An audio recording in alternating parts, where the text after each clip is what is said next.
Hello, my name is Paul Grogan and welcome to the first in a new series of top 10 videos as supported by my Patreon campaign. In this video, I'm going to be covering the top 10 games of all time, but it's not going to be my top 10. I'm not 100% comfortable with producing my own top 10 games of all time because of my work that I do within the board game industry. And if I was to do a top 10 games of all time, some of the games in that top 10 would actually be ones for publishers who I have a personal and professional relationship with. And I don't want people to go away thinking, oh, he's only put that in his top 10 because of that. But this is not my top 10. No, this top 10 and all of the other top 10 videos I'm going to be doing them every couple of months from now on, are basically voted on by my Patreon supporters. So Patreon supporters of mine will get to vote on each of these top 10s. And what I've been doing for the last few months is they've been voting on their favorite games of all time. I've collected all of the stats, put them all together, and in this video, I'm going to be giving you that top 10 list, but I'm also going to be talking about my thoughts as well. Now, I've done some scientific studies, and I've found that videos are more popular when they have two people talking about the games. So, for this video, let me welcome Mr. Paul Fronsdorf-Harris. Good morning, sir. Good morning. How the devil are you? Doing okay. Excited about this, because it's the first of these top 10 videos, and a lot of people have said they're looking forward to them. So yeah, we'll see how it goes. Now, we met at a small UK convention called BakeOn a number of years ago. Neither of us can remember how many years ago it was, but just tell people a little bit about who you are, what HandyCon is, and what your favourite game about brewing cider in Somerset is. Okay, well, so I like you say, it feels like a lifetime ago because it was back in the time. Do you remember the days when we used to be allowed out of the house? Those days before, yes. Yeah, the days of yore. But no, I set up HandyCon, which is the third largest UK board gaming event, and we've now had 7 events, which was twice a year. And we've had to take a hiatus for obvious reasons due to lockdown, but we're hoping to come back stronger. And when we do come back, there's even secret talks that obviously we won't talk about. The fact that we might even do 3 or even 4 HandyCons in the years following the release into the wild of humans. Yeah. Once we're back to good, because we might have to do sort of fewer numbers for social distancing, and we don't know what the regulations and things will be. Who knows? So we're looking at different options, and then I'm very exciting as a games designer. I've got my first hitting Kickstarter in 8 weeks' time on the 4th of April of Scrumpy Card Cider, which is a game where you're multi-use cards making cider. You know a lot about it because I've been very lucky enough. Yeah, to I've been playtesting it. You've done some playtesting. You've done the rule book for us as well. So yeah, lots more to hear about that in coming weeks. But that's not for now. But very exciting times for me as a game designer. Right. So yes, welcome to the show. Now you've probably got your own top 10 as well, haven't you? I have, but I struggle with the idea of top 10. I don't like ranking things. Okay. But I have loosely got my own top 10. But we're using obviously the Discord followers and whether we agree, disagree, or ambivalent. I was going to say ambidextrous. That's definitely not ambidextrous. Yes, all of my Patreon supporters are ambidextrous. So yes. So we will discuss each of the games and see what we come up with. Yeah, and also at the end of this video, after we've covered my Patreon supporters' top 10 games, me and Paul are actually going to be talking about one game that we thought should have been in that top 10, but wasn't. But we'll get to that at the end of the video. I played it and owned it, and I really liked the minis. I liked the game. I was really engaged by it, but it wasn't getting to the table. So in the end, I did decide to get rid of it, and I actually sold it to Luke Hector, who hopefully has had a lot of enjoyment out of it. But it's one I'd like to go back to and play more often. And in fact, we've got 2 number 10s, because when I collated all of the votes, there were actually 2 that were tied in the position for number 10. So we're going to talk about them now. And the first one is Scythe. Designed by Jamie Stegmaier, published by Stonemaier Games in 2016. You've played Scythe, haven't you, Paul? Yes, a lot. Different player counts as well, which is fun. I've also played it on Steam in lockdown, which has been quite nice as well. Yeah. Are you a fan? I am a big fan, and I'm not a fanboy, but I am. I do enjoy it.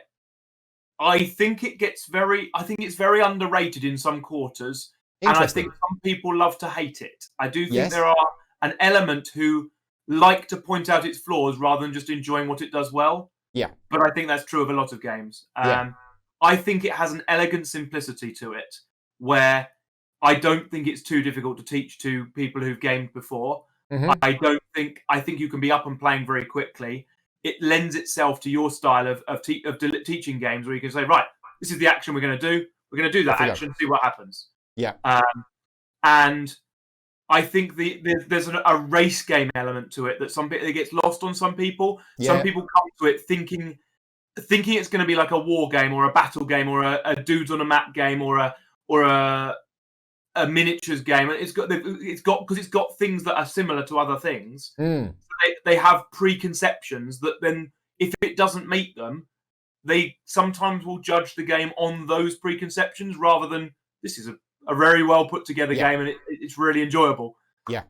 So one of the things that you touched on then is you said in some areas it's underrated, and I absolutely agree with you. I have seen so much negative feelings towards Scythe on so many different forums. It's like, you know, they would be saying like it's the worst game ever. Now, my personal opinion on Scythe is I think it's a brilliant game for what it's done. Now, we talk a lot about, you know, the scale of game. You've got Euro at one end and you've got American-style games at the other end. Scythe kind of fits in the hybrid. You know, you look at the board, you look at the map, you see miniatures, you see mechs. There is a combat element to the game, but then other parts of the game are absolutely 100% Euro. You know, the way that your player board develops, the way that you do the resources and the workers and everything else, that's all very much Euro. So I think Scythe has done a lot for the gaming hobby. I think it looks amazing. Obviously, the artwork and everything that goes with the game, the setting of the game is fantastic.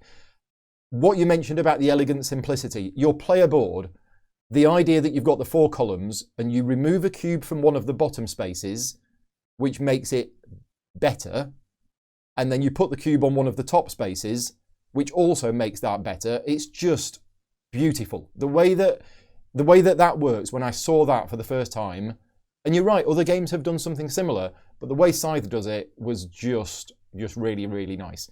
Now, the last time I played Scythe, I'll be honest, I came away saying I never want to play this game again. Really? Yeah. And that is because I played it with people who knew what they were doing. And this isn't a problem with the game, but, well, I'll say it's not a problem with the game.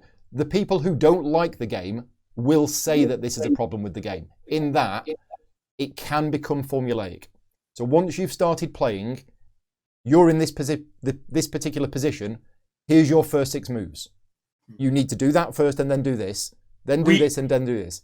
We have talked, we will talk later about some of the other games that I have got quite a high play count on, and they reward that, and we'll come on to that later. But in this, I think because of the fact that there's 7 factions, you can get to the point where for each faction, there's not like a best way of playing it, but to ignore certain elements of the game with each faction is foolish. Yes. Because if a faction has a thing that it does, then to avoid that seems like nonsensical. You can't come into the game and go, there is some reactionary tactical play. There is some interaction with other game players and seeing what they're doing. There is some interaction with the board. There is some interaction with the cards you can explore, and you get new different things. Yeah. But there are certain things that you're going to want to do. And also, I think it does a reward people who've played before. They learn better ways of doing things and more efficient ways of doing things. The other thing that I wanted to say about Scythe is, now I might be wrong on this, but over the last few years, we've had a lot of people who are blinging out their games. And it's become a kind of side hobby on the side of the main gaming hobby. And I think Scythe is one of the instigators of that. And I might be wrong, this is just my personal opinion, but because Stone My Games does all of the resource upgrades and everything else, and people have been painting the miniatures, do you feel the same, Paul, or are there other games that maybe started it? See, it's very interesting you say that. So, I mean, one of the things I was going to say earlier was that I view Scythe as very much the Nickelback of the board gaming community. It's one that some people love to hate it. It's not necessarily offensive in any way, but some people love to hate it. Justin Bieber's another example. Yeah. Some people, it has become cool to hate on it in some form. But with I don't view it as a problem, so to speak. I think some people like to have pretty things when they're playing their games, Yeah. and it does make the experience of playing the game more immersive. Yeah. It makes it more. You get genuinely excited because you're putting a volcano onto the board. Yeah. Whereas if you're putting a cardboard tile, it doesn't.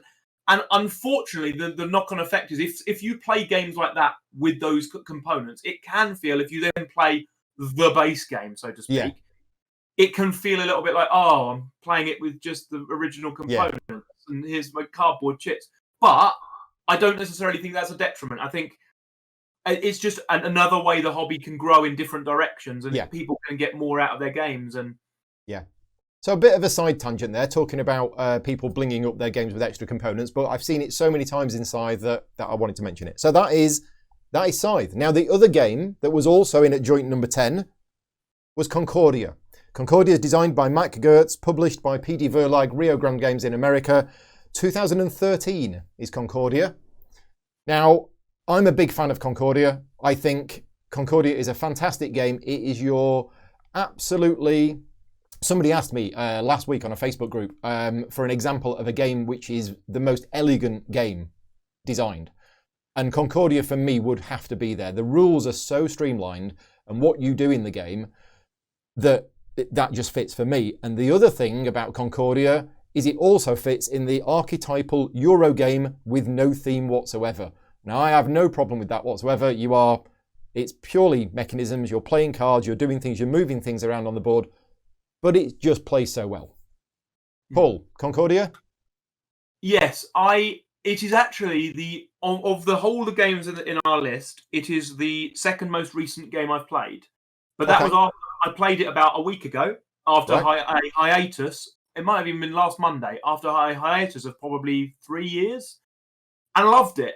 But it's a game I could easily rename, Oh No! Because I played it with 5 players.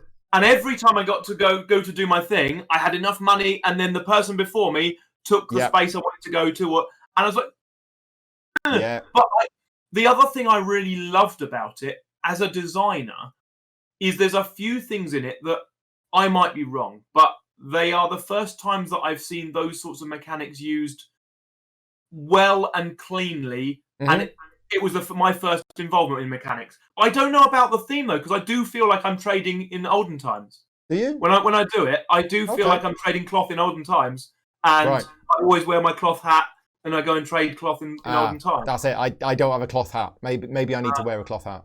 Now, Concordia has been supported over the years. There's been a number of extra maps for the game. There's been Concordia Venus. There's a cooperative version of the game, or is it a team version of the game? That's it, which I've not tried yet. So. Yeah, Concordia is here to stay. It's highly rated, highly praised. But again, it has so many people hating it because, of what it is. And I know one of the criticisms that I've heard some friends of mine say, and this actually caught me out in my first game, is what I think is genius. And what makes the game is the fact that the action cards that you will be getting during the game will give you additional actions that you can perform during the game, are also your end game scoring cards. And that catches people out. I've seen so many people play this game for the first time and they go, oh, there's an action card that I want. I'll take that action card. And then at the end of the game, they go, right, how do we do the scoring? Well, let's have a look at the cards that you've been collecting. That determines your score. And they're like, oh, this one here was to have brick buildings. I don't have any brick buildings. Well, that's the thing. And that's the genius in the game. You don't just take a card for the action. You take a card because that card is going to be worth points to you at the end of the game because of the thing that you're doing. And you might be collecting all of a certain thing because you decide to go down a strategy of, I'm going to collect a range of different materials and get one of every material, but I've managed to stack up 4 cards, 5 cards that reward that, and suddenly I'm competitive with everyone else at the table because although I've only gone to 5 different places, I happen to have all 5 resources, and I've got a big multiplier on my point scoring. Yeah, so many different ways to play the game, so many different sort of strategies that you can adopt.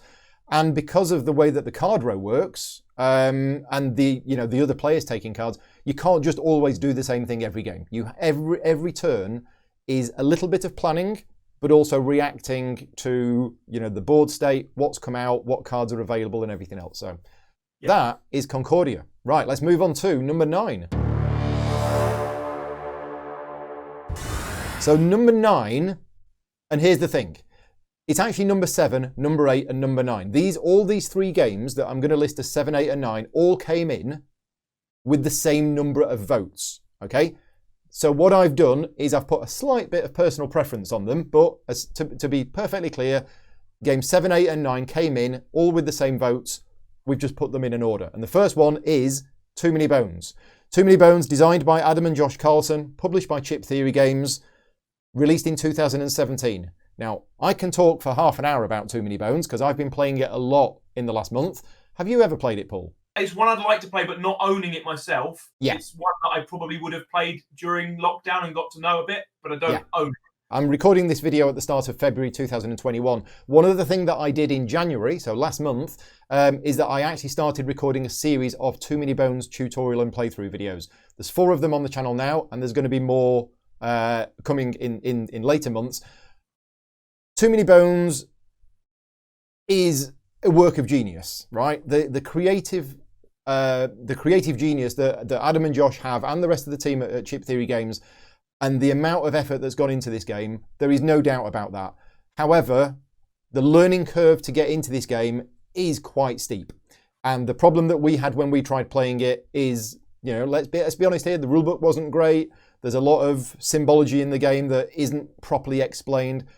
It was a really hard game to learn. And one of the reasons why I decided to do what I did in January is because I thought there was a good game in there.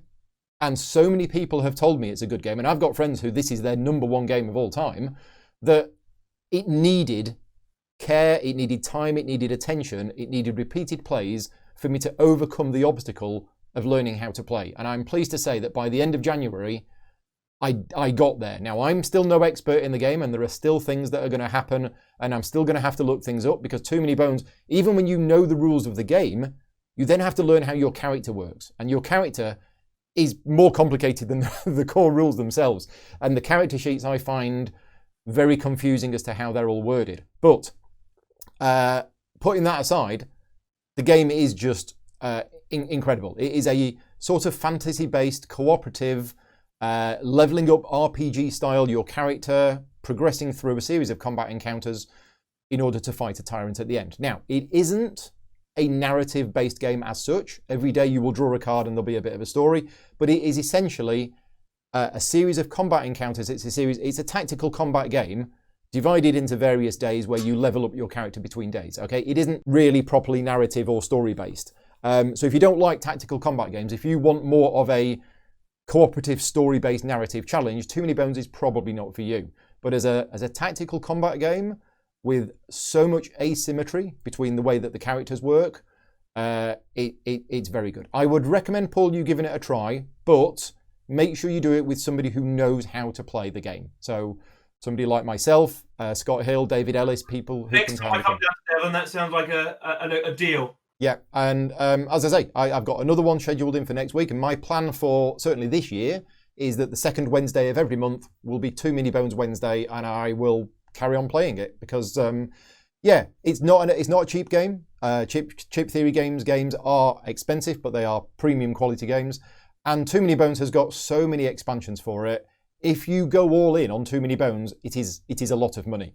And I have the trove chest over there just to my left with all of the stuff in there, and that's why I felt it deserved the time. So yeah, Too Many Bones. I'd love to have a game with you, Paul. And as I say, it works best if you're playing the game with somebody who knows how to play. Right, moving on to the next one, number 8. So number 8, again, this is tied number of votes with Too Many Bones. This is Arkham Horror, the card game, otherwise known as Arkham Horror LCG, because officially it is within the LCG model. Fantasy Flight Games is LCG model, but it's known as Arkham Horror, the card game. This is designed by Nate French, Matthew Newman, and first came out in 2016. But there are expansions coming out for this non-stop for the last 4 years, and it's still going on now. Now, Arkham Horror LCG is one of my favourite game experiences of all time. I have had so much enjoyment out of this. I've got I got everything up to about a year ago, and then I've kind of stopped collecting it. But that's not to say that I'm not going to go back to collecting it. It's just that with lockdown, my regular Arkham Horror group had to stop, and I've kind of just dropped off I've dropped off collecting it since then. Yeah, absolutely love the game. And one of the things that surprises some people about the fact that I love this game is there are a number of core mechanisms to this game, which are mechanisms which I have openly said I do not like in games. And yet this game has them, and yet I love this game so much. And that's why I said that this is one of my best game experiences of all time. Playing the Arkham Horror Living Card game is so enjoyable, and it's so much fun, and yeah, I love it. Now, Paul, have you had any experience with it? Well, as you all know, myself as a gamer, I am very much a big fan of Euro games and a big fan of points, doing things to get points. I want points all the time. I want points. And yeah, then at one of the earliest Handycons, I got drafted into an Eldritch Horror game first thing in the morning one morning, and it was myself and a couple of friends of mine. And we played this game, and I went, this is unlike any game I've played before. Right. And so then I've played it at Arkham Horror, I've played Eldritch Horror. I've not yet played the card game. I've listened to you talking about it on your podcast. I've listened to different people talking about it, and it sounds like a fascinating thing. I went on the BGG website and did some research on it for this, because I knew there were 2 games I'd not played, so I wanted to just look up a little bit. And one of the users, Crispy66, did an introduction to new players, saying, "It warms my cold, dead heart to see these new people have 2 sanity." And it was just, I was instantly, I want to know more. I've got my 2 sanity. This is brilliant. I've been missing those 2 sanity. I'd like to try this game and play it. Yeah. It might be frustrating to me a little bit, the fact that there are, from what I understand, there are things that can just happen to you, and you can't control them. But I need to learn that to give up gain control by giving up control. So that's not necessarily a problem. Yeah, this is one of the things that I've gone through, certainly in the last, it probably started about 4 or 5 years ago, is the evolution of my game preferences and what I like in a game. And the core things, the mechanisms which are in the game which I'm not keen on, is roll to resolve. Okay, now you have the chaos bag, and whenever you do an action, whenever you do anything in the game, you draw a token out of the chaos bag, and that effectively tells you whether you succeed or not. Now, it's not quite as simple as that, because there's modifier numbers on there, but you will spend extra resources before you draw that token out of the bag. But effectively, it is do all of this stuff, talk to the other players. Can you help me? Yeah, I'll put in a card. You've got a +1 from me. I'm going to spend these resources. I'm going to tap this card. Right, we've got a +3. Okay, off we go. Draw the token out of the bag. Fail. That can happen, right? But first of all, it's a cooperative game. I would never, ever play a competitive game that had that mechanism in there, because that's just, that's not for me. So first of all, it's a cooperative game. But second, the story and the narrative that evolves because of what happens in the game is just brilliant. The writing is fantastic. The scenario designs are fantastic. They are so tense. They are so involved. They are so immersive. And if you fail a scenario, the campaign continues. One of the things that I love about the Arkham Horror card game, not only is playing an individual scenario enjoyable, but the way that the campaign system works is brilliant. First of all, each of the campaigns is basically a series of 8 scenarios. You will play those scenarios one after another, usually, but whether you win or lose, the campaign progresses. And there isn't normally just a win or lose. There's like this, how many people did you manage to save? 3, right, we'll make a note of that here. And did you manage to collect the black book? Yeah, we'll make a note of that. And also, that janitor, did they escape or did they get captured by the dark one? Yeah, make a note of that as well. And then the campaign progresses. And then, two chapters later in the story, it'll be like, did the janitor get captured by the big old one? Yeah, right. In which case, put this card into play. So as you play through the campaign, based on the choices that you've made and the things that have happened, the campaign evolves and goes different ways. And the storytelling is just fantastic. So yeah, I really like that. Extremely good game. Another one that I'd be very happy to play with you. And one of the games that I'm disappointed about because of lockdown is that my regular Arkham Horror card game group we've not been able to meet. But as soon as we are able to, I'll definitely be starting up the next campaign. So again, just to repeat, this had the same number of votes as number 8 and number 9, but we've put some slight personal preference onto this. And this is Anachrony, designed by David Turczi, published by Mindclash Games, and originally released in 2017, although the Infinity Box has just been delivered to backers earlier this year, which contains all of the Anachrony expansions and the big new expansion.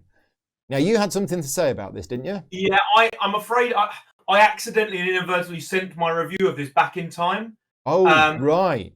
Yeah, so I've actually already done my review of this because I played it and owned it and I liked the minis and was engaged by it, but it wasn't getting to the table. So I ended up putting my game to Luke Hector, and hopefully he got a lot of enjoyment out of it. But it's one I'd like to get to the table more often and try again. It's just one of those things. The group of friends I was gaming with at the time, this was pre HandyCon really taking off, and I wasn't getting it to the table, so it was one that didn't really fit in the library I was trying to build. But it's one that I have to be careful because I'm a friend of David Turczi, so I don't. It's difficult when you've got friends who are also involved, but I love it. I did really enjoy the game. I thought it was very clever, and it's using time travel in a clever way, which I think is very difficult to achieve. I think a lot of games have tried it, and lots of games have done it in different ways, and I think it does use it in a very different way and a very clever way. I mean, from my point of view, with the caveat that David Turczi is a friend of mine, and I have done some professional work for Mindclash Games, I think Anachrony is fantastic. I love the game. It's a game that I would happily play repeatedly. I have done many times. And again, the time travel element for me, I mean, you know, as somebody who has been influenced by time travel movies, I say influenced, it's not like I want to go off and build a time machine. It's the time travel movies that I've seen, Bill and Ted's Excellent Adventure, Back to the Future, things like that. I've loved them. And as you say, there's been other games that have tried to do time travel and not worked. In Anachrony, the bit of the game where you can request resources from your future self just reminds me of the scenes from those films where you're like, oh, okay, there's the bad guys. Okay, right, well, make a note that my future self needs to be here at this point and drop a bin on his head. And then suddenly a bin appears from the sky and drops on it. It's just brilliant. And in Anachrony, you can do that. One of the things that you can do is that you can warp in resources from your future self to give you the resources you need at the time.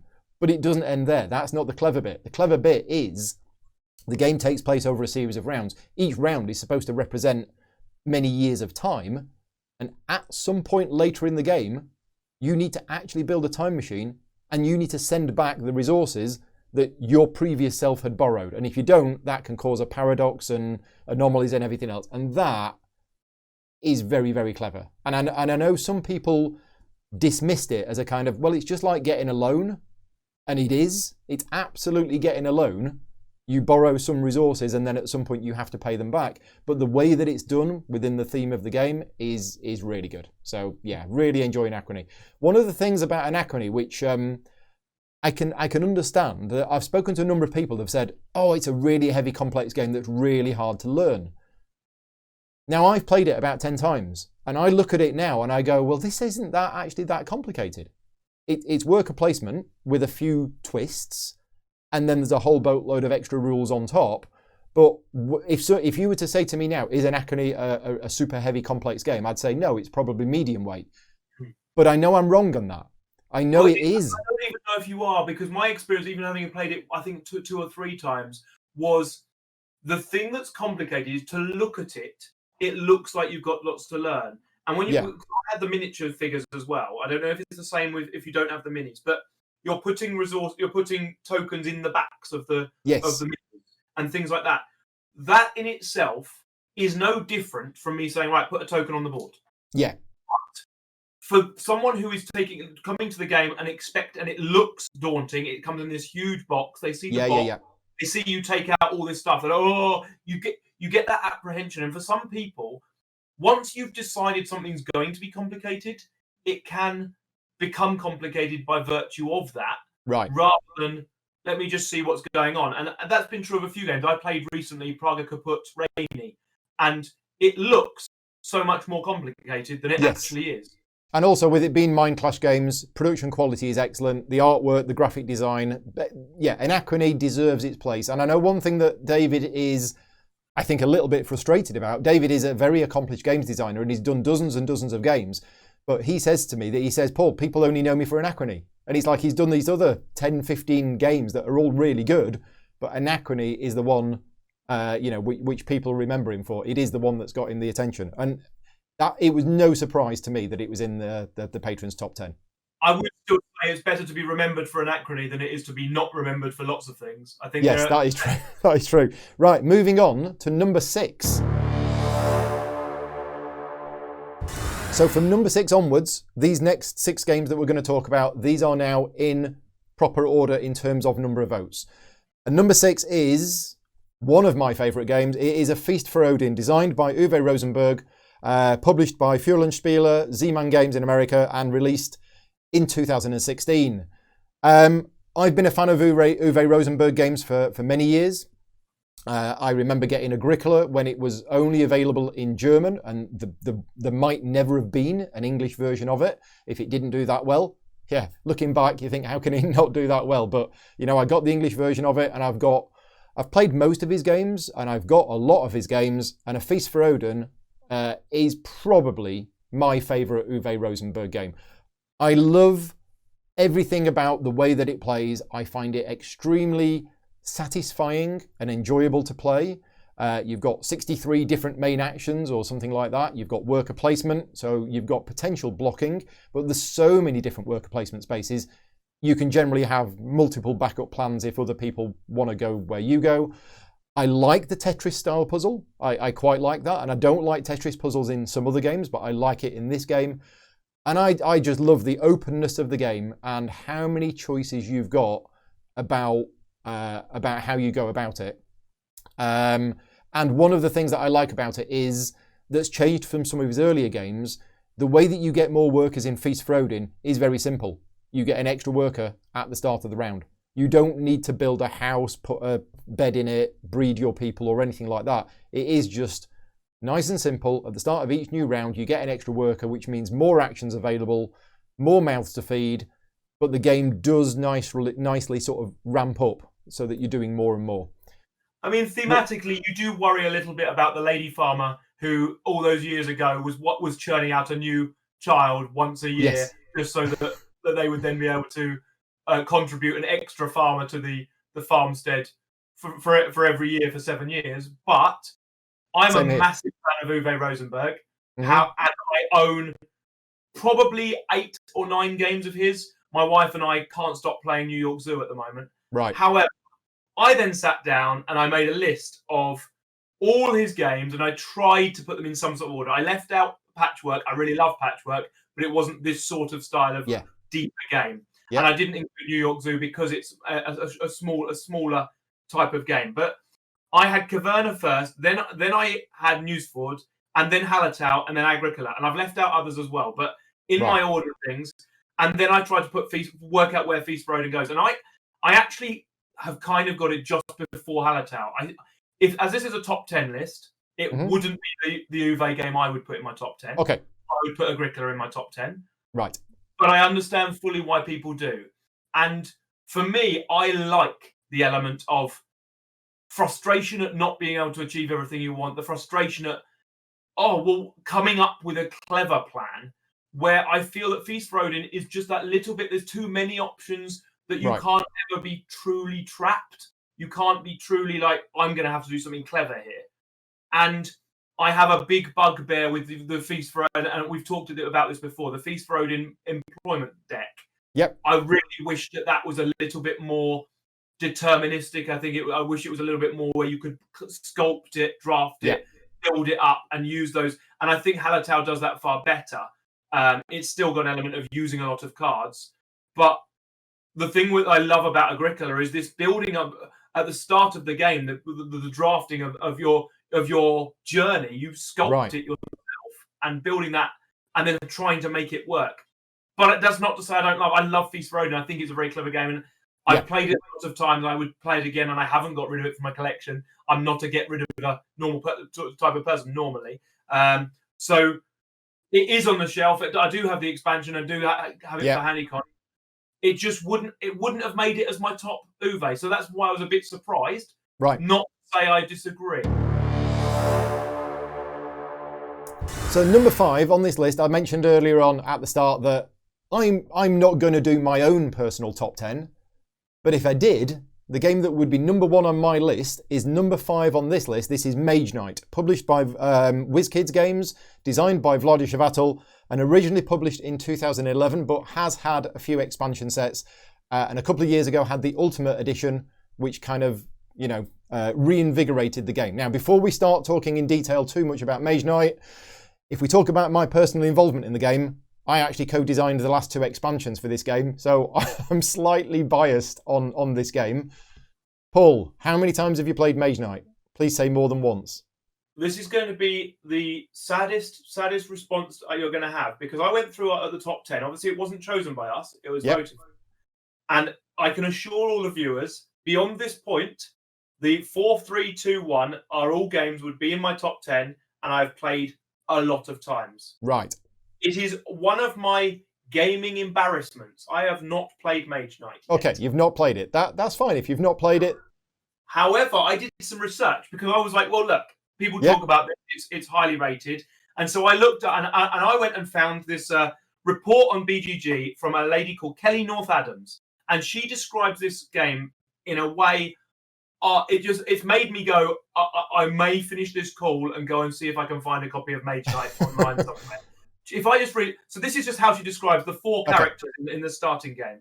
Tovak, the dark one with a really big glass sword. It's kind of like Cinderella's glass slipper, but instead of holding up an entire woman's body on her tippy toes, it kills orcs and dragons and stuff. Noravas, a noble-looking character with an even bigger and more probably reliable steel sword. Arathea, a lady mage who looks like she's terribly angry about something. Maybe it's her heavy headdress, or maybe it's because she went out to fight dragons and forgot her pants. Goldix, a dragon who apparently has no qualms about killing his own kind.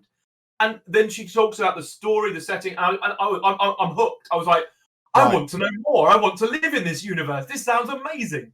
Yeah. And because as I gradually developed into my love of board gaming, I've changed, like you've said yourself, the style of games that I love.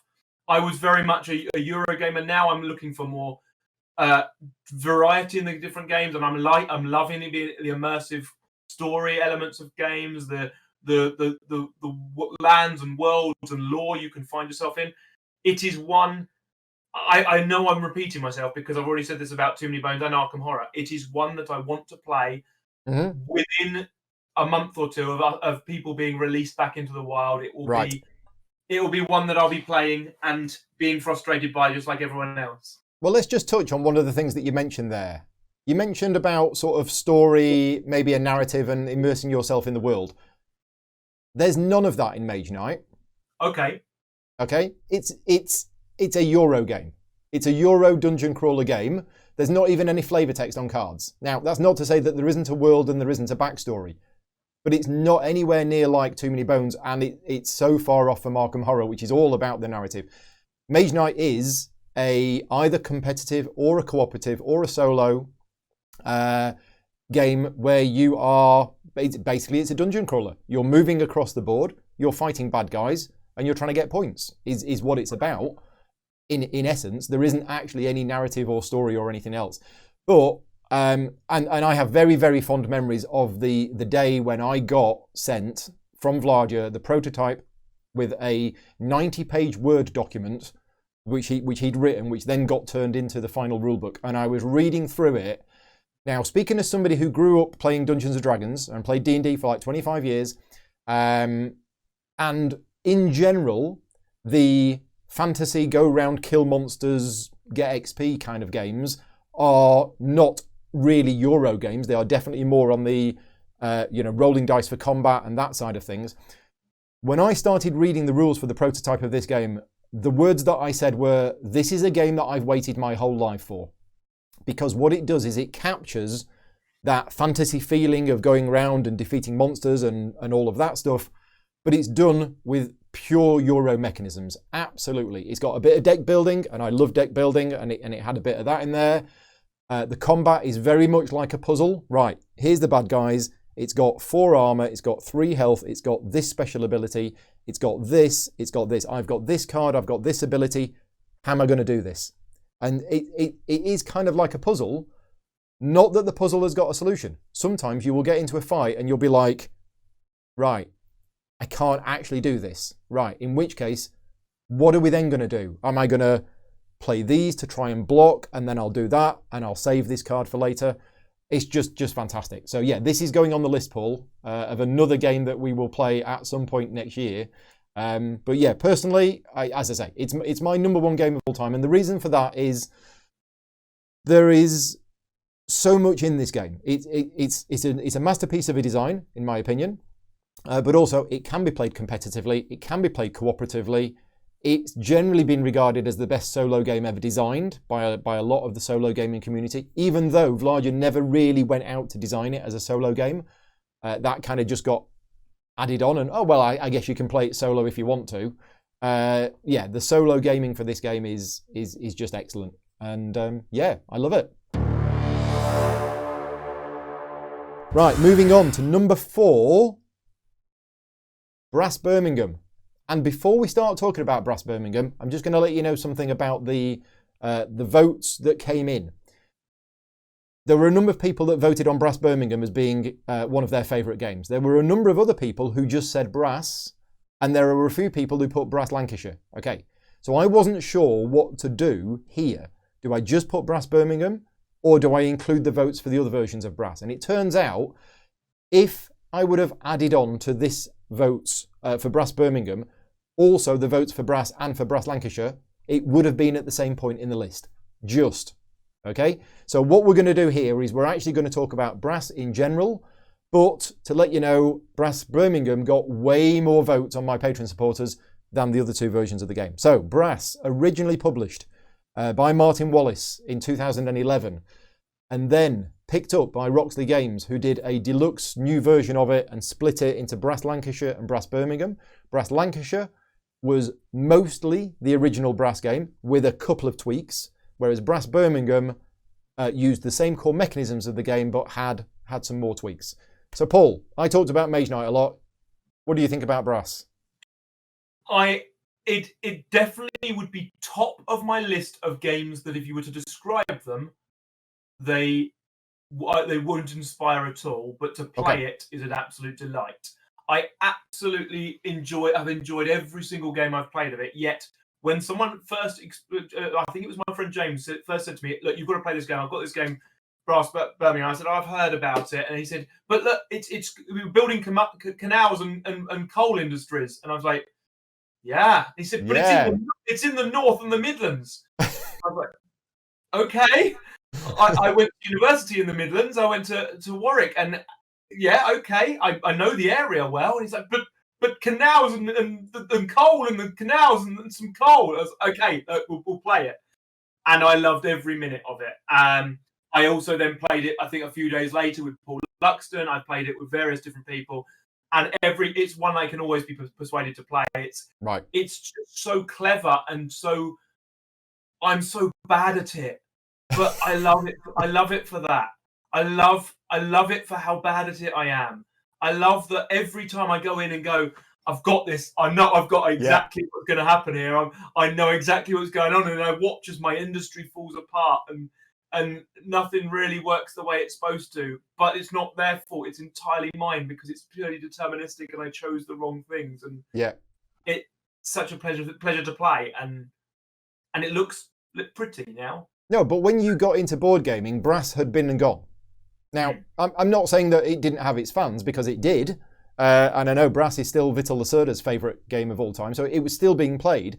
But because the old artwork and the old production quality wasn't great compared to modern standards, it's really good that Roxley had picked the game up and given it a whole new lease of life. So your first introduction to the Brass series was Brass Birmingham. Have you played Brass Lancashire? I've not played Lancashire right. yet. I haven't ventured that far north. I'm stuck in the Midlands, and because everyone who's come to me who's got both always said, I prefer Birmingham. And Yeah. that's just a personal preference for them. I can't comment on that because if the game owner prefers Birmingham, I think it's kind of someone who's never played the other one to go, actually, no, I think we should play Lancashire. I still heard some good things about both. So yeah. Well, I've only played Brass Lancashire. I haven't played Brass Birmingham myself, but it is the same as you. Now, interestingly enough, until these votes came in, I thought that if you'd asked 100 people which is the best version of Brass, I thought it would have been 60-40 in favour of Brass Birmingham. Based on the number of votes that we've collected, Brass Birmingham got a lot more votes than Brass Lancashire. So it clearly is the more popular version of it. I've spoken to some people that don't like Brass Birmingham, but overall it seems to be the better accepted one. Now, Martin Wallace, I've become a fan of Martin Wallace over the years because Martin is extremely versatile. When you look at the range of games that Martin Wallace has designed, there is so much variety in there, not just in mechanisms, but in style and approach of games and everything else. And Brass, I like Brass for a number of reasons. First of all, I like the fact that it covers an interesting period in history where Britain started building the canals in order to start shipping goods around. And I'm somebody who will occasionally at a weekend go to one of these places where there is a disused canal. And we still have canals in the country, but some of them are disused. And that's the first half of the game. And then the second half of the game is where they've gone, oh, we've got these trains now. We don't need canals anymore. And it basically covers that period in history where the way that goods were shipped around changed. But also, the other part of the game that I really like is the interaction between the players. So when you build something that requires iron, you don't have to have that iron yourself. In fact, what you do is you look on the board, right, I need iron here. Where am I going to get the iron from? Right, there's iron over there, and I'm going to transport it along this canal or rail route, whatever, and I'm using your iron. And what happens in the game is when you build an iron works, it comes with a certain number of cubes, and then once those cubes are removed, you flip it over and you get the points from it. So essentially what you're doing by using somebody else's iron, you're helping them, but you need to because you need to use it for building your stuff. And it's the same way with the shipping of goods as well. You can produce cotton in this game, and then you can ship that cotton to a port. You don't have to ship it to your own port. And it's just so clever. The interesting thing on that is I think it produces an effect where some games suffer from a first player runaway leader. Mm-hmm. But in a game we played of it, the player ended up winning, had a really poor start, but they were able to observe that everyone else was doing things that was going to make them in a minute need a lot of iron. So they went, okay, I'm going to set up and I'm going to be the iron supplier. My goal is to provide the iron for you. And once they'd done that, we didn't want to do it as well because of the nature of getting the iron cubes and things. And they became sort of an iron magnate, but they were feeding the other three players. Mm-hmm. So they were churning out points by the end of the game because all three of the other players were sort of paying them off. I really liked that sort of element of it's another game that it's very difficult to keep track of who's winning until the end. Yeah. It's not one that you can just go, they've won. It doesn't suffer from a sort of runaway leader. It does reward repeat plays. It's a bit we talked about with Scythe. The first time you play, you shouldn't really expect to be competitive with something you played a lot. But it's still fun to learn and it's fun to see. And then it's another of those games that I finish the game and go, well, what would I do differently? Yeah. Let's play again. And they're like, we've just played it for 2 hours. Like, yeah, but let's play it again but it's still an amazing game. Really, really enjoyable. One I would always get to the table if I got the chance to. Yeah, and I think the card mechanism in Brass is also genius. You know, you've got your 8 cards in hand, and on your turn you'll play 2 cards. And you don't have full free choice of what you do, of what you build and where you build it. You are kind of limited a little bit by the cards, but you've got so much choice within those cards. Yeah. It's just really clever. It's a lot of choice, but it's restricted choice, which is really nice because you don't feel like, I've only got 1 or 2 things, but you also don't feel like you might go, I want to do that. Nope. So there is that sort of element of, it's very, very clever. Yeah. So that's Brass Birmingham, but also we touched on the other versions of Brass as well. Right, moving on to number 3. And this game...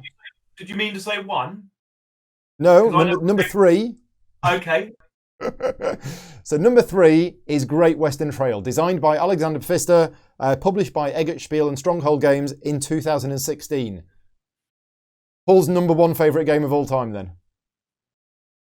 I don't think that if I was to do a top 100, but I was to make it relative, yeah, I don't think there would be another game from 2 down to about 37. Okay. My number 2 would be at about 38. That's how far ahead I believe it is. Right. Until recently, Great Western Trail has been my favourite Alexander Pfister games, and I'm a huge fan of his games. And Great Western Trail for me has been his favourite, my favourite game of his. Now I've been playing a lot of Maracaibo recently, and I'm now not sure which is my favourite. But there's no denying that Great Western Trail it is a great game. I think it's a fantastic game. And if I was to do my own top 10, it would definitely be in that top 10. I don't know how high it would be in the top 10, but it would definitely be there. Now, I haven't played with the expansion. And I know I should have done. So, in that list of 3 things that I need to play with you, yes, there is a list now of something I will need to introduce to you. Yeah. It's one of the rare games where I was introduced to the expansion, played it, loved it. Very awkward to say. I don't know whether to say this on your video, but I will. I do think there is one tile in it that is slightly broken. Okay. I don't think we should explore it too far, but I think the buying... I have seen it exploited very, very well. The buying a building for free tiles in the expansion. People have their own opinions on that, and I have played it sufficiently. So, just to give you some background on my analysis of Great Western Trail, I have played the base game in excess of 150 times. Mm-hmm. I have also played it with the expansion in excess of 40 or 50 times. Wow. Now, the reason I've played it that many times is because it was in the Euro competition at Essen, the Essen Euro Games comp, and myself and my group of colleagues who are in the thing, we meet up when we used to be allowed in the good old days. In the good old days, we'd meet up most weekends, once every 2 weeks at least. Some weeks, as we got closer to Essen, we'd have weeks where we were around each other's house 2 week nights and at the weekend, just to practice the 4 games that are in the competition. We practiced the game, so we played it over and over. Now, when I first learnt the game, I loved it, but it was slow. Yeah. Then I played it about 20 times. And it grew a little bit samey, it grew a little bit repetitive. And after about 20 plays, the game came alive again.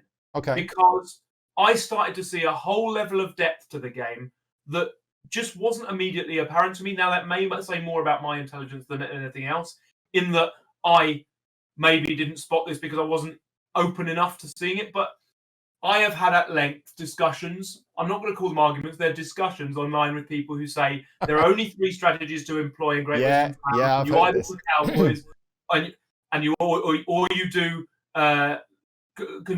conductors, or you do cows. Look, I took the game apart. I played some 4-player games on my own at the table. I made a list of cards of different strategies to force me to try different strategies based on the game. And I came up with 25 different strategies. I have seen the game won with people taking no extra workers. Yeah. I've seen the game won with people thinning their deck down to 6 cards. I've seen the game won with people managing to get to the 10 station on their first pass through to Kansas. Right. And it's so clever in the way you can take the game apart. And then so much of the game is determined in the order that stuff come out. And the starting things and the order of the buildings and which buildings you get is just genius. The idea that you can, once you've played a game so many times that you know there are 20 buildings, okay, in the expansions there are slightly more, there are 20 buildings, you will get 10 of them. Mm-hmm. And every time you play the game, you're going to have a different 10. So you sit down and you are playing a game that you fully know the rules to, but you do not know what is best for this game. And it just makes the world of the game, because there are buildings that might dominate in a game, and I might play with you next time and that building isn't there. Yeah. Yeah. And it's just, but we're playing the same game, but the Yeah. rules have changed. Well, this is the thing. This is with, I mean, you know, the biggest topic here is variability. And so many games have loads of variability, different maps, different rules, different this, you know, huge amounts of options to make it variable. Great Western Trail, apart from everybody's own starting buildings, the only variability really in the setup is the placement of those initial neutral buildings on the board. But that's massive. Your whole game can be very, very different based on what goes on the board. And one rule that a lot of people forget about is that other than your first game where it recommends you all start at the start of the trail, you choose where you start. So literally your first move in the game, you could start right at the end or in the middle or wherever. And the order in which those buildings are can be a big variability. Then you've got your own buildings and then you've got the actions of the other players. Well, because we got to the stage where we had games where the game would be set up, we'd go, right, we get to player order and we go, oh, right, I'm third player. Yeah. Right, I reckon first player is probably going to build a building and put a hand out. So I want to be ahead of the hand that he's going to probably put out. So I'm going to start further down the track to make sure I've got the money. I've got a bit more money. How can I make sure, right, if I'm going to be the first person able to build 2 staff members as long as I get... And it's just like, it's just so... Oh, I could talk... We could do a whole video on yeah. Western Trail. I'm just so disappointed in the people who didn't vote it to be the top game ever. And I know I'm going to have lost some friends over this. I respect everyone else's opinion. And everyone is entitled to their own wrong opinion about Great Western Trail not being the best game ever. But, I mean, hopefully one day they'll play it enough times to realise that they are wrong and re-educate themselves. But yeah. Now, both me and you will play a game and enjoy it if the game mechanisms are good. It doesn't need to have a theme that fits, although you said that you felt that Concordia had theme to it. So do you feel that there's any theme in Great Western Trail? This is the intro. We've talked about setting and theme a lot, and I know you've done videos on this. And it definitely has setting. Yes. And I can make it. I can in my mind. I know I'm not playing the rules of the game. There are some of them are just slightly thematic. The way TVs work and in removing Indian reservations, although I feel slightly uncomfortable about that. Yeah. From a historical point of view, the way those things work is thematic. I have been also able to apply theme, so sort of search for a motivation for what we're doing. So I interpret it as the cards you have in your hand are a representation of the makeup of a larger herd that you're taking to Kansas. And so you're not so much spending the only card you have to get money. You're selling one of a number of those cards you've got. And then the cards that you have in your hand, when you get to Kansas, they're the ones that are more, they're at the front. So they're the ones that the person says, oh, you can see you've got a couple of those. Okay, we'll give you this much money. You can take... Well, I fully support those people. There are people who talk about ninja cows and things going on and it not being... I understand. I really do. Yeah. But for me, it's enough immersion in the game. It's not thematic, but it is definitely a nice setting for the game and it works. I don't think they've crowbarred anything. I don't think Alexander Pfister has crowbarred anything into the game that doesn't fit, if that makes sense. So it fits its setting. The rules are not necessarily thematic, but it's not theme driven, but it's setting driven, if that makes any sense. Yeah. There we go. Right. So yeah, Great Western Trail, Paul's favourite game of all time. Definitely one of my favourites. Number 3 on the list. Moving on. And this is Terraforming Mars, designed by Jacob Frixelis, published by Frix Game and Stronghold Games in America, released in 2016. Now, one of my early memories of Terraforming Mars was, I think, the first Handycon. Every time I saw you, you were playing Terraforming Mars, which means I think you like the game. I do. It's interesting because it would be in my top 10, but it has elements to it I find frustrating. I don't like playing it by its base rules. I can't play Terraforming Mars without drafting. Right, yeah. And I also think it is... One thing I was trying to say about Great Western Trail is it's one of the few games where the expansion I've played the expansion, loved the expansion, but still love the game without it. Right. And in Okay. most games I've experienced, once I know and love an expansion, I don't want to play it without the expansion. Right. But for Terraforming Mars is one of those games. I know it. I will play the base. In fact, it's my most recent game. I played it last weekend with some friends online. I've been playing it a lot on Steam, and I love the Steam implementation. It cuts a lot of the faff out, and I do love the game. But we play with corporations. We play with Prelude. Yeah. And I don't know that I'm the biggest fan of it without expansions. I'm looking forward to when more DLC comes, and they've got the Venus Next expansion, and they've got the colonies, and they've got other things coming to it. One thing the game has done really well is provided lots of that additional content to make people able to sculpt their game differently. I do love the game. I do love the setting. Again, I'm interested by your take on the thematic nature of it, because you are playing a card to raise the temperature by colliding an asteroid in it, but you're playing a card that says you have done an asteroid and the temperature's gone up. Yeah, which is thematic.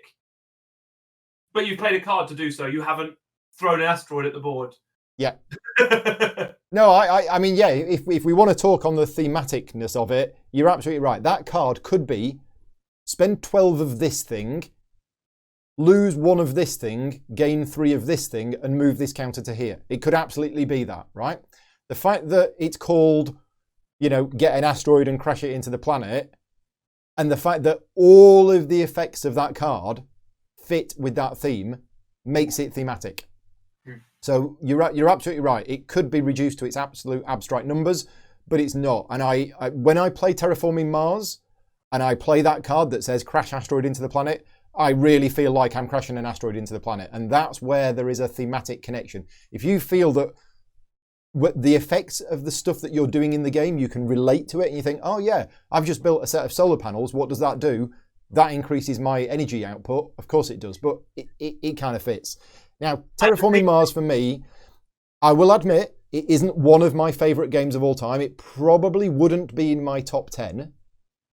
But I haven't played it probably enough. I've played it maybe 4 or 5 times, and I've played the Steam implementation a couple of times as well. I respect Terraforming Mars for being a good game, okay? I'm not saying it isn't a good game. I think it is a good game. It's potentially a very good game. But the one thing that surprises me about Terraforming Mars is how popular of a game it is. And Terraforming Mars hit that absolute sweet spot. And it's suddenly become, in my personal opinion, more popular than it deserves. I think there are better games than Terraforming Mars. I think there are much better games than Terraforming Mars. But it hit that very, very sweet spot in terms of it's good enough, and I don't mean that in a bad way, to be respected as good, but all of a sudden the popularity exploded. I think Terraforming Mars has been played by lots of people who haven't played many games. That's no detriment to anyone. I don't judge people by how many games they've played, but it's accessible to people who like Mars, who like science, and it is the thing like you were saying about a minute ago. If I said to someone who's not played any games, you've got a card here, you're about to build some solar panels. What do you think it does? They'd say, oh, probably give me some electricity. Okay, so you increase your electricity. Here you go. It tells you how much, and it's accessible. Yeah, but it has depth to it as well. And I think that's one of the things that sometimes accessible games get a bad rap because people think, oh, it's too accessible. They start using a gateway and they start talking about, oh, but anyone can play it, so I'm not special for being able to play it. But Terraforming Mars bridges that because it's easy enough, but it's complicated enough. There's depth to it, but it's playable for most people, and it feels like it is a nice map, and you're putting things on a board, and and then you can 3D print them, and you can paint them, and you can make it look special. And I think it's like you mentioned the word sweet spot. It came at a time where it did things that some other games were doing, but maybe better, maybe simpler. It did some things that other games weren't doing at the time. You had this massive deck of cards, and every card seemed different, and there's something as well for the fact that not many games have used photographic style art. No, that's true. Some people like it, some people don't. I think Yeah. it's interesting to me what they've done with it, and I mean, I'm not professionally involved in Terraforming Mars, so I can be blunt. I can be honest. The rulebook isn't great. Don't think the graphic design is great. I think the production quality of the game is fairly poor, and yet the game has sold. I dread to think how many copies. And as I say, that's not to say it isn't a good game. I know it's at least 4 because I know that you've got a copy and I've got a copy, and I know 2 other people have got copies. So yeah, so at least 4 copies of Terraforming Mars have been sold in the world. Yeah, it's a game that I would happily, and as you touched on, I don't think Terraforming Mars is a gateway game. I don't think you could sit down with Terraforming Mars with your non-game playing family and say, here we go, I've got a game for us to play. But I think it definitely is accessible to most gamers. Now, some of the downsides are it can be a bit long. And I know one of the variant rules is that all of your things start with one production. But I think if you're using corporations, you don't need to do that. But I've heard games of Terraforming Mars going on for 3.5, 4 hours. And it shouldn't be that long of a game. The drafting and no drafting, there's been arguments about this for years. Absolute years. And I'm with you, Paul. If I ever played the game now, I would want to draft. In fact, I personally would go one step further and I would have a little bit more choice about those first 10 cards. I wouldn't possibly draft the first 10 cards, but I would probably have a selective mulligan system for those first 10 cards, just to give me a bit more choice. But when you are first playing a game that has drafting at the start of the game, it is my personal opinion that you should not draft the first time you play the game. No. And I know some people will disagree with that, but when you are first playing a game and you give me 4 cards and say pick one and move past the rest of the left, when I don't know the game... If I'm teaching the game, I would always say we're not going to draft, but I would normally play it with drafting in your second, third, fourth game. And it's true of a lot of games. There's another game that I know called Scrumpy Card Cider, which I also it has I've heard of that. Small drafting element, but I would never use that early doors. But no, I digress. I think it's something that I know people can take it to a mad sort of fan extreme. We have a tradition in the last 2 Handycons. There is a group of 4 or 5 people who get up on the Sunday morning and they play a version of the game. They have put together a game themselves with all 3 boards. Yep. And they have 3 Marses all above each other on a massive table. It's brilliant. And I've seen it. They sit there for 6 hours terraforming Marses. Yes. And they have the temperature counter for all 3 Marses. They can build terrain in all 3 Marses. They build 60 cards out, and it works. Sure, if that's what they want to do, then they have a lot of fun with it. So yeah, it absolutely works. So yeah, Terraforming Mars, absolutely no surprise to me that this game was on the list. Right, we have reached the point of the final game, the number 1 game. Here we go. Now this game, not only is there no surprise that this game is on the top 10 list, it was no surprise to me that this game reached the number 1 spot, and actually in terms of votes by a considerable margin. What is surprising is that I've never actually heard of this game before. It's a game called Gloomhaven. Have you heard of it, Paul? Sorry, pronounce it again. Gloomhaven. Okay. Ring any bells? I don't know. It's who's it by? Is it the one by Isaac Children? Yeah, that's the one. Okay. Yeah. So, joke over. Designed by Isaac Childress, published by Cephalo Fair Games, and released in 2017. And before we go any further, I have to say that I have a good professional and personal relationship with Isaac. So please take that into account when I give my opinions on the game. Gloomhaven is one of my top games of all time. It's not my number 1 game of all time, but if we go back to the same things that I was saying about Mage Knight and that I grew up playing D&D, Gloomhaven is more D&D than Mage Knight. Gloomhaven is a fantasy cooperative adventure game, but done with Euro-style mechanisms. Obviously, you do have the attack modifier deck, which can throw things a bit. But the way that the card management system in the game is very much Euro-based. And it's another game which you look at and you think the amount of time and effort and work that's gone into this. I mean, Isaac is a genius, and Isaac is a very, very clever person, and you can see the amount of time and effort that he spent on it. The amount of content in the base game of Gloomhaven, in my opinion, was too much. He should have come in with a smaller box with 8 characters and maybe 50 scenarios. But what he did with the first box of Gloomhaven, he gave you enough content for like 3 years of gameplay. I think if he did come with a slightly smaller box, he might have been more successful with it. Because I don't think it sold very well, did it? I don't think it did. No.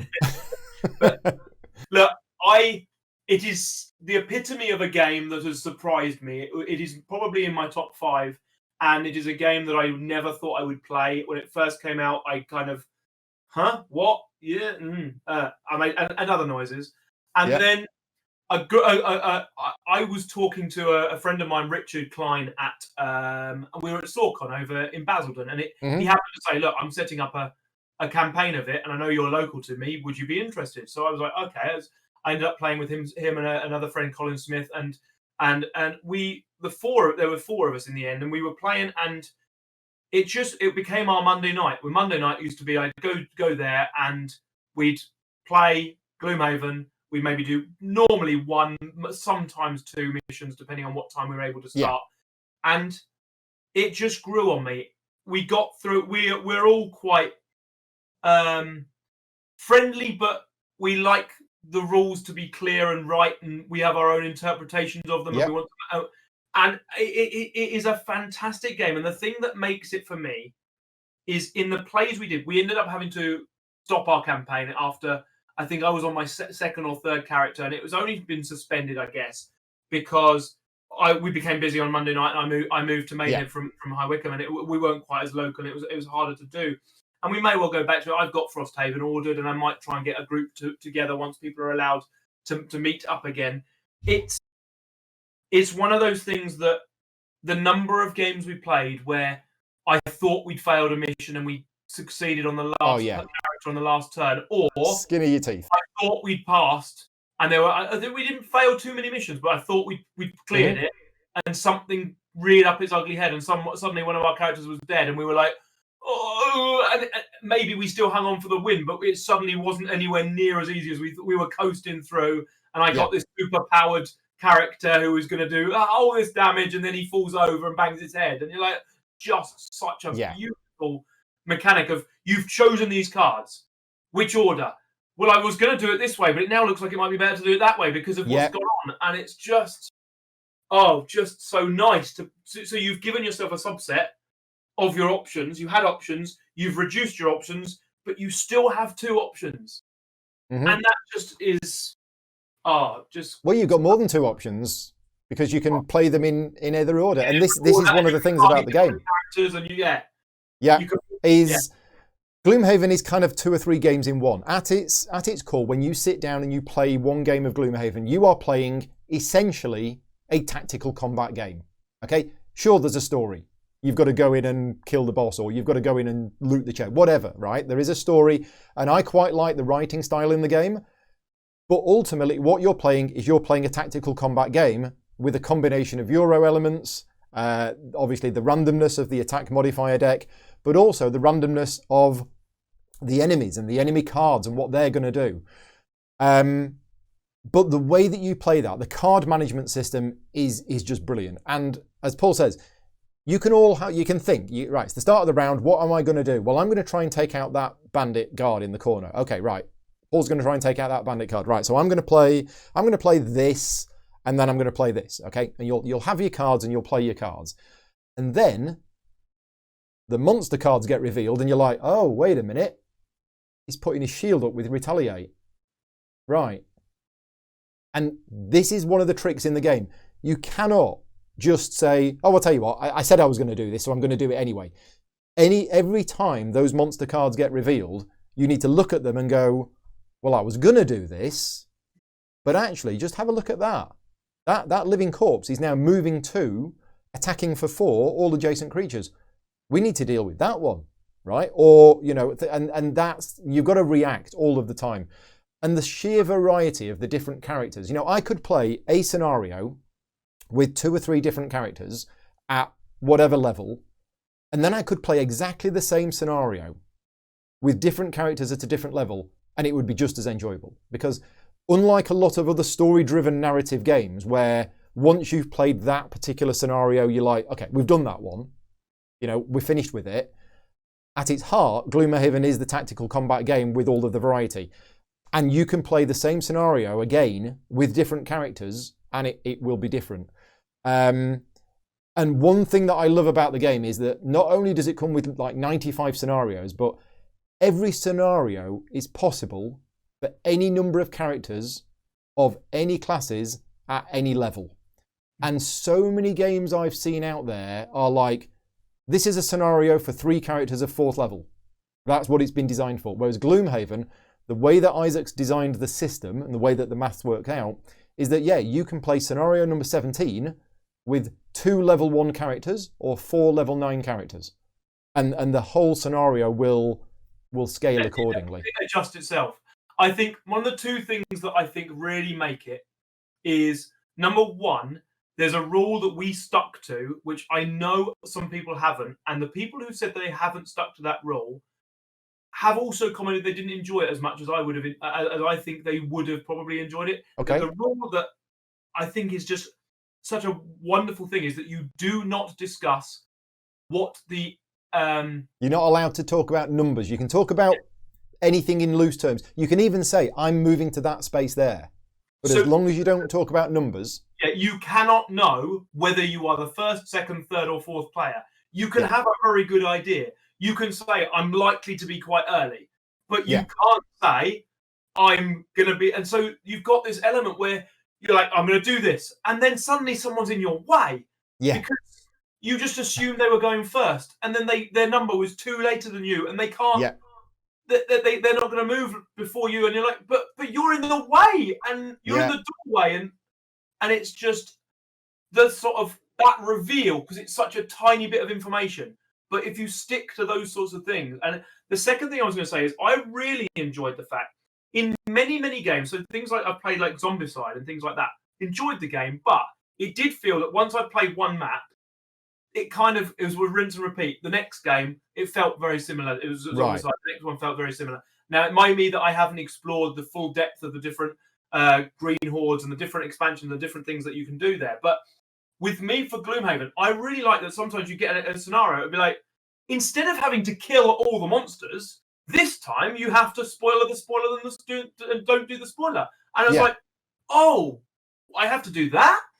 Yeah. Oh, but what about the monsters? Well, you can kill all the monsters and you can get coins for killing them and stuff, but you need to do this spoiler and you need to make sure that having different objectives really, really changes everything, because you're suddenly going, but I'm set up to kill monsters. Yeah.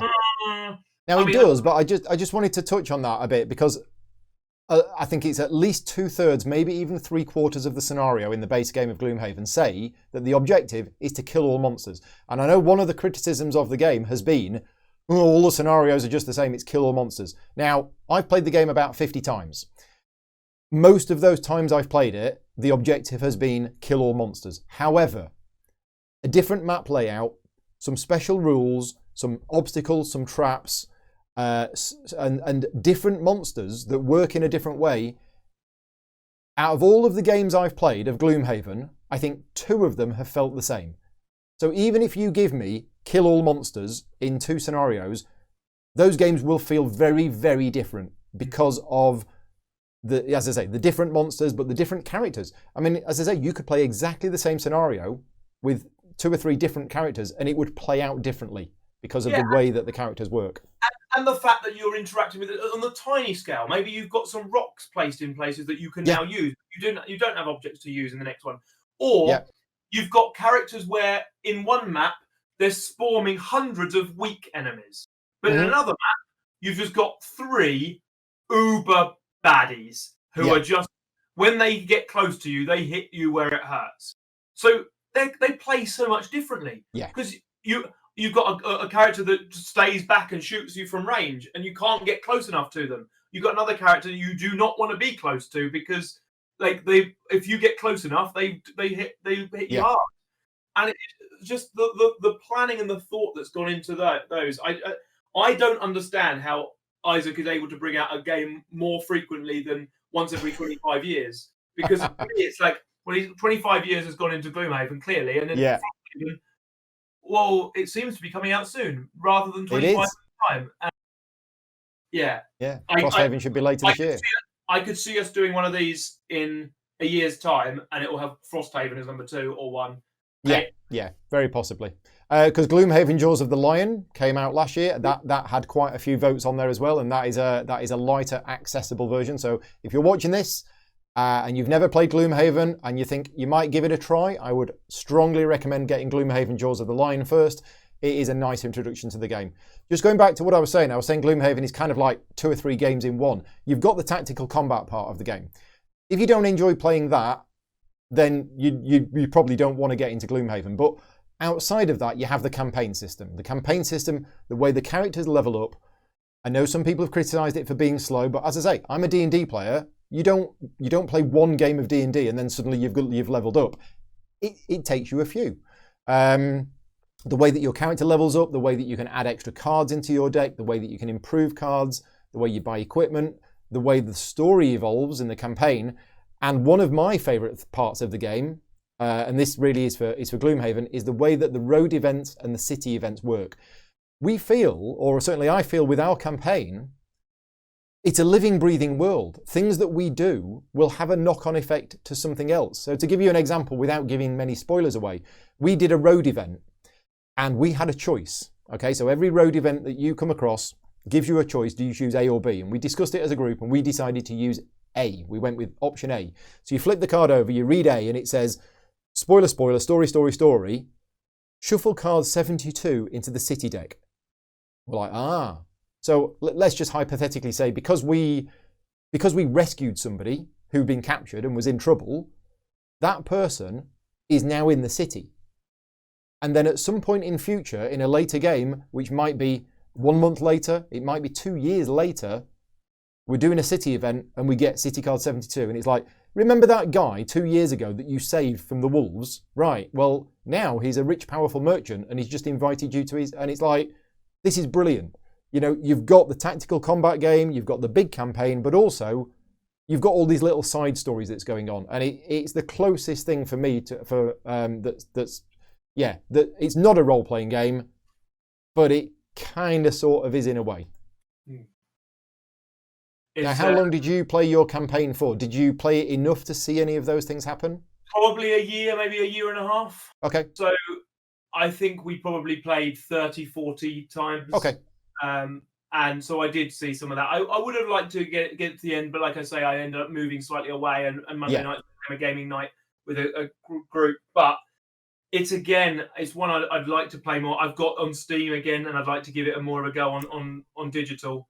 The digital version is incredible. Now, it isn't an exact copy of the game, but it is at the tactical level, when you're playing a scenario, it is, but it doesn't have the campaign mode. But what it does have is it has Guildmaster mode, and Guildmaster mode is, in everything but name, a campaign mode. If you've got the Steam version, definitely give it a go, because it's really, really good.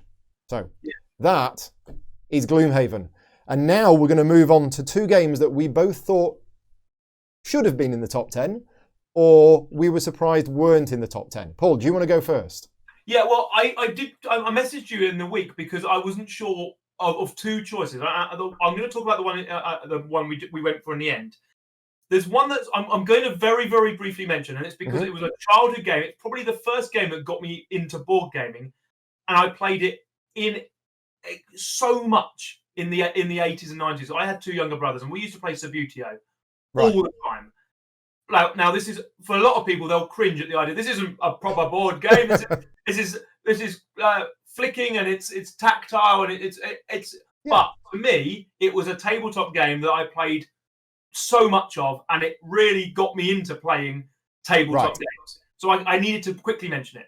Anyway, the one I would have in my top 10 would be Pandemic Legacy. Okay. I am still stuck halfway through Pandemic Legacy 2 due to a thing called a pandemic, which is Right. the irony of not being able Irony. to complete a Pandemic Legacy 2 because of pandemic. We've also got Pandemic Season 0 to follow that with the same Yeah. group. And so we're waiting for a pandemic to finish so we can resume our pandemics. Right. But Pandemic Legacy 1, now, I don't know if you ever watch Netflix. I have Netflix and other viewing platforms are available.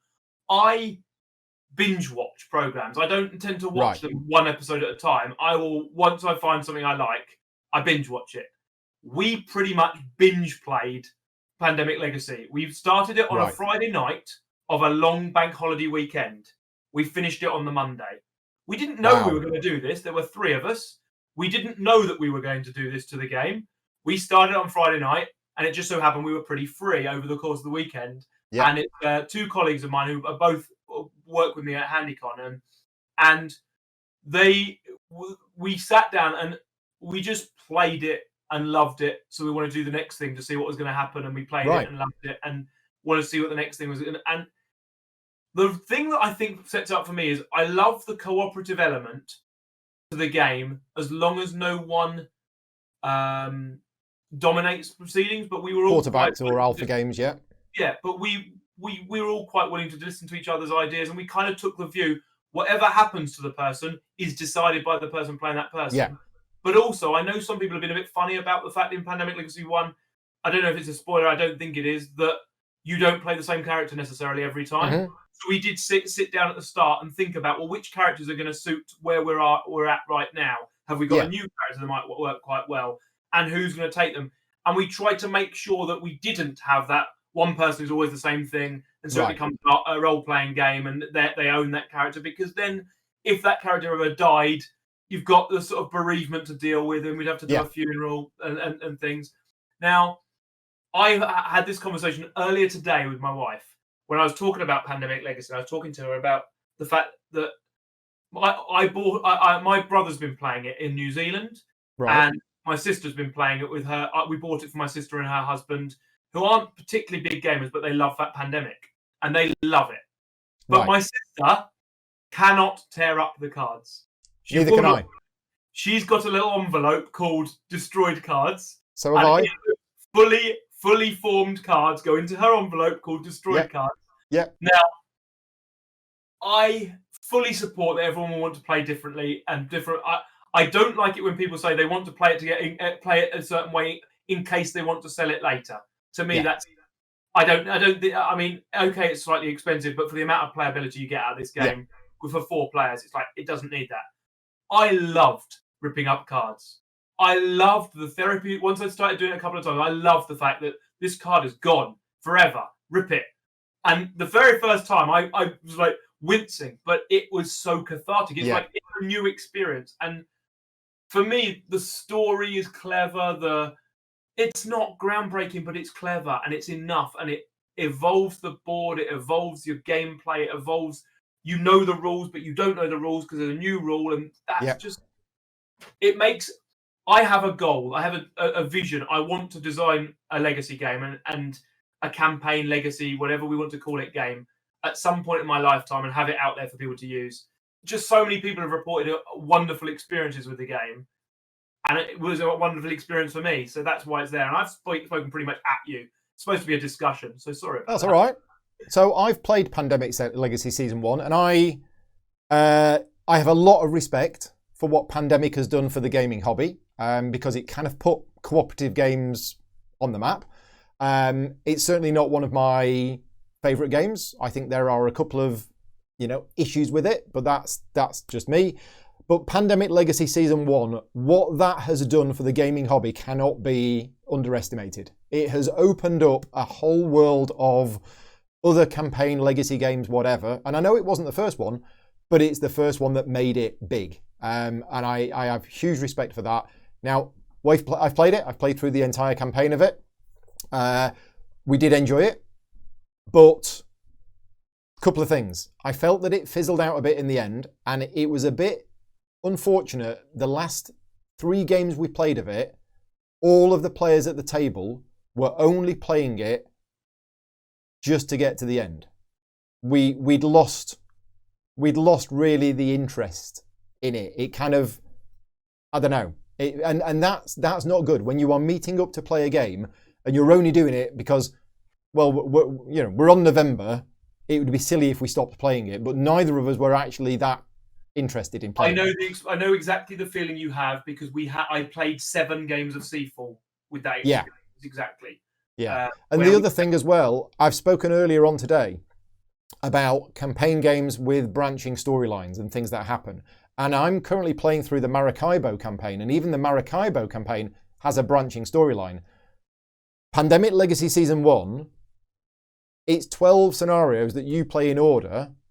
There is no branching storyline, there is no nothing. Everybody who plays the game goes on the same story with the same series of events in order. Now, that's not a bad thing because, everybody's enjoying it and everybody's playing it and everybody's going along with it. But having experienced choices and branching storylines in games, I'm like, whoa, this is great.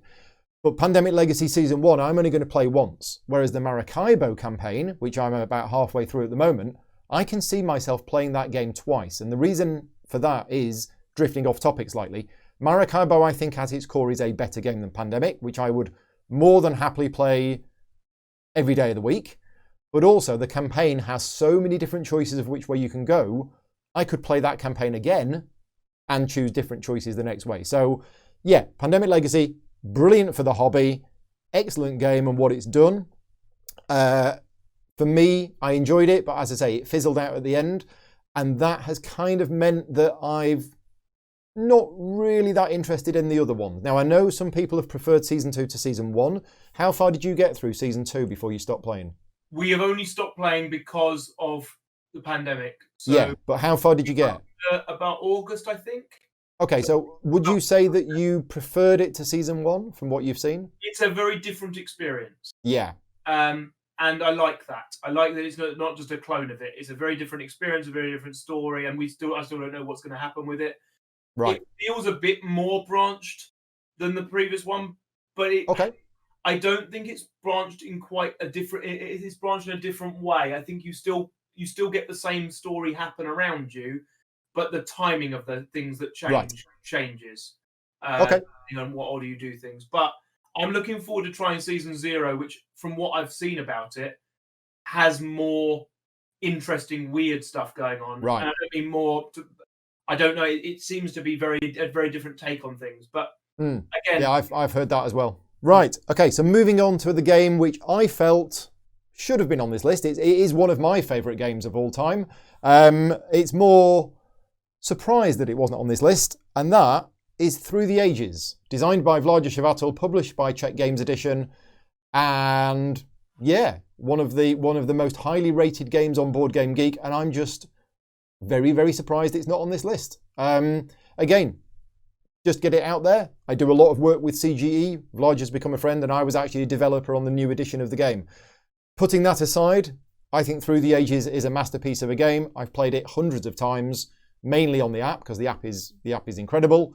And yeah, it just surprising it's not on the list. Did it surprise you, Paul? Yes and no. Okay.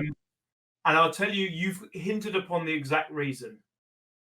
Through the Ages is an incredible game. I agree with you entirely. I think it is Civilization in a board game. I play a lot of Civilization 6, and it is Civilization. It covers so much history. But it was ruined for me as a board game by the fact I played the app first. Right. Because I played the app first, and quite a lot, I hadn't owned the game, and I was like, I wanted to get to know it, and then it became a sort of, every time I go to Essen, me and my friend Christian, on the way there, we go through the whole Essen, all the games out Essen, and we sort of like, on the way back, we play a couple of games of Through the Ages. It's become like a thing. And we play, so it's, now, the thing that made it ruined a bit for me, not ruined, but the tabletop bit was, I watched some people at HandyCon playing it, and whereas we could do a full game of it in an hour on the app, they were playing it for 3.5, 4 hours. Well, and then some. All over the place. And that's not a problem with the game. and I wouldn't want to go back to the designer that I think that the game is bad at all. But once you've seen a game and seen how nice it is in an hour, there's some element that I don't know. I don't know why, but I think I would probably love to play it as the card game and as the board game. But I think Ruined is probably strong, but I never really went. Never went and bought the game after that. I bought the app and played the app, and it wasn't one that I thought was going to come flying off the HandyCon library shelf. So it's one of the few ones that's in the top 10 that we don't own. Yeah. It's a good question, and I'm going to ask a question now to my patron supporters who voted on all of the games that have made this list. Why didn't you vote on Through the Ages? And I don't mean that in a bad way. What I mean is, are you thinking the same thing as Paul? Are you thinking, oh yeah, Through the Ages, but I don't play that in a board game form. I play that on an app, and therefore you didn't put it on the list because you played the app. Has the app affected people's thinking about whether it is now one of the best board games because they don't play it in physical form anymore? They play it on the app. That's the question that I'm asking. If we were doing a top 10 apps of board games, may be a future top 10. Yeah, my top one there would be Through the Ages, and that's just the thing. I don't know whether, and that has stopped me playing the physical copy. I've still never played the physical copy of Through the Ages because I've played it on the app probably 50 times. Yeah, and so it's an odd, weird place to be. A game that's clearly a board game has come from a board game setting, and I've never played it as a board game, but I've played it 50 times. Yeah. I fully understand why it's there on your list. That is Through the Ages. And there we go. So that's everything. So we talked about 11 games that were in the top 10 because there were 2 joint for number 10. Then we went through everything pretty much in order, and then me and Paul gave you our ones that we thought should have been on the list. I hope you've enjoyed it. If you've got any comments on it, if there is anything that we've talked about that you agree with or disagree with, please obviously leave them as a comment below. Don't forget to like the video. Make sure you subscribe if you're not subscribed, and stay tuned because, as I say, this is the first in a series. Every couple of months, I'm going to be doing a top 10 video. Not just always the top 10 games of all time. In fact, I'm probably going to do this once a year. The other top 10s will be all different things. So thank you very much, Paul, for joining me on this Saturday morning. We've gone on a little bit longer than I originally thought we might. You've missed the cricket. Is it the cricket? Football started at 12:30. I'm waiting quickly to go over and see how Watford are getting on. So I'll be doing that soon. But if you give David Turtsey a call, he can send you back in time till 12:30, and then you'll be able to catch it. I haven't missed it because I mean, you started at 11. I started this at 9 o'clock in the morning, so I'm still fine. Oh, right, so you're okay. But yeah, thank you for your time. And just a quick reminder, HandyCon will be back on whenever we're allowed. As soon as we're allowed to have it back. Reason we haven't been able to put things out, we are furloughed at the moment, but as soon as we're not and we're allowed to start doing business stuff again, we will be letting people know about when the next one is, as soon as we're allowed to, once people have been vaccinated, all that sort of stuff. And please, please, please, I will ask all your viewers to consider going and having a look at the Scrumpy Card Cider group or Facebook page. Find out more. There's going to be videos coming out every week in the run up to the Kickstarter. If you don't want to back it, that's absolutely fine. But come and see what we're doing. Get involved in the pun names and all sorts of things going on. I know you're going to be doing more stuff on your channel about it as well. Yeah, so this is Scrumpy Card Cider. It's going on Kickstarter 4th of April. But there is a Scrumpy Facebook page already there if you want to go and sign up, and you can find out what it is. But essentially, it is a deck building, worker placement game about making cider. Yeah, so deck manipulation game with things, a bit of Glory to Rome in it, a little bit of making sort of Euro type making things, but using different mechanics and manipulating your decks, and there's all sorts of going on. And I'd love you to take a look. And we've got tabletop simulators, so I'm going to be doing Thursday night live playthroughs for people to watch and see what they like, whether they like it. They can also sign up for playtests with me on Tabletop Simulator on Wednesdays and Saturdays. So that'll be a thing that people will be able to do as well. Yeah, excellent. Right. So yes, thank you very much for joining me, Paul. Thank you very for watching, and a big thank you to all of my Patreon supporters. I'm only making these videos because my Patreon page has done very well. It's kind of like it was a goal of the Patreon page, but because of the global pandemic, I kind of didn't want to really advertise it as a goal, or didn't want to really push for it. But yeah, these videos are only possible due to the support of the Patreon page. So if you like the content that I make, and you want to check out the Patreon page and see what other things are there, it's patreon.com/gaming rules. And that's everything. Thank you again, Paul. Thank you for everybody for watching. Take care, and I'll see you next time.